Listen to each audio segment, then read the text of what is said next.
عندما يكون تأثير سعر الصرف على حياة المصريين وممكن يضيعهم، لا احنا نقعدش في مكاننا. صندوق النقد الدولي أعلن الحرب على مصر بعد ما الرئيس السيسي رفض تعويم الجنيه، والخواجات قرروا ما يصرفوش الشريحة الجديدة من القرض اللي احنا متفقين معاهم عليه. لكن مصر محدش يقدر يلوي دراعها، والحكومة ابتدت خطة جديدة لتوفير 5 مليار دولار، وفي مفاجأة كبيرة هتحصل من البريكس وهتقلب كل الموازين. في ديسمبر اللي فات مصر اتفقت على قرض ب3 مليار دولار مع صندوق النقد الدولي، واستلمنا منه 347 مليون دولار دفعة أولى، وكان مفروض نستلم شريحة جديدة في شهر مارس. لكن الصندوق ابتدى يحط شروط صعبة وعاوز تعويم كامل، والدولار يبقى ب50 جنيه ولا حاجة.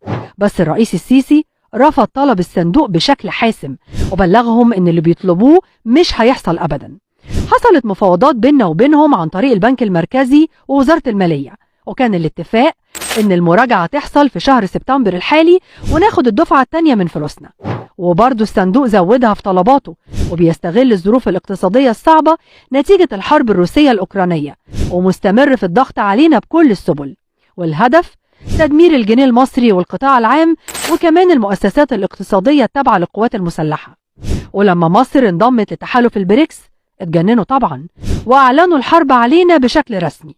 وفي بداية الشهر طلبنا الدفعة الجديدة من القرض، خصوصا اننا ملتزمين بالسداد، لكن رفضوا واجلوا الموضوع عشان يلووا دراعنا، خصوصا مع اقتراب الانتخابات الرئاسية. عشان كده الحكومة وبتوجيهات من الرئيس اتحركت عشان توفر 5 مليار دولار بأي شكل من الأشكال، وبكده مصر مش هتبقى محتاجة سيولة دولارية تانية من الصندوق أو من غيره. وال5 مليار دولار هنجمعهم عن طريق طرح شركات حكومية في البورصة، وبالطريقة دي هنضرب عصفورين بحجر واحد، وهنكون وفرنا الدولارات المطلوبة وفتحنا الباب قدام القطاع الخاص عشان يشتغل براحته. وفي يناير الجاي هنبقى أعضاء في البريكس بشكل رسمي، وهنبتدي التعامل بالعملات المحلية مع الهند والصين وروسيا والبرازيل. وهنا الضغط هيخف كتير على الدولار، والجنيه قيمته هتزيد وسعره هيعلى. كمان ممكن ناخد قروض من بنك التنمية الجديد بتاع البريكس، ودي قروض من غير شروط ولا أي حاجة، وبفترة سماح طويلة وتيسيرات كتير.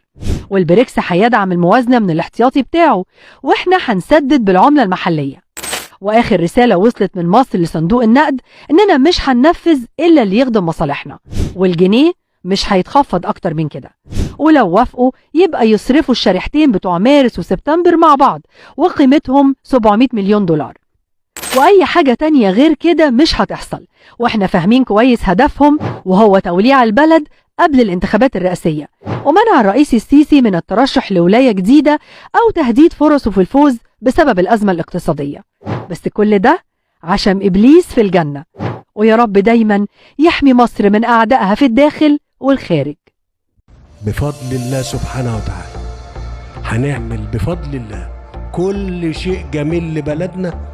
لما الدنيا هتحتار في اللي احنا بنعمله، هيقولوا بيتعمل ازاي؟ بيتعمل ازاي؟ بيتعمل بالله. إن الله لا يصلح عمل المفسدين، وإحنا إن شاء الله مصلحين. شعاع النور الذي يقودنا ويلهمنا في التصدي للتحديات الراهنة. بعد أن نجحنا بفضل الله وإرادة الشعب في اجتياز تحديات توهم المتربصون بل وتمنوا أن تكسرنا وتقضي علينا، وبئس ما تمنوا. واجهنا موجات عاتية من الإرهاب الأسود، تحالفا ملعونا بين قوى شر ودمار أرادت وما زالت تريد النيل من وطننا. تلك الموجات التي تحطمت على صخور إرادة المصريين الصلبة، وكما فشل الأشرار من قبل سيفشلون مجددا بإذن الله.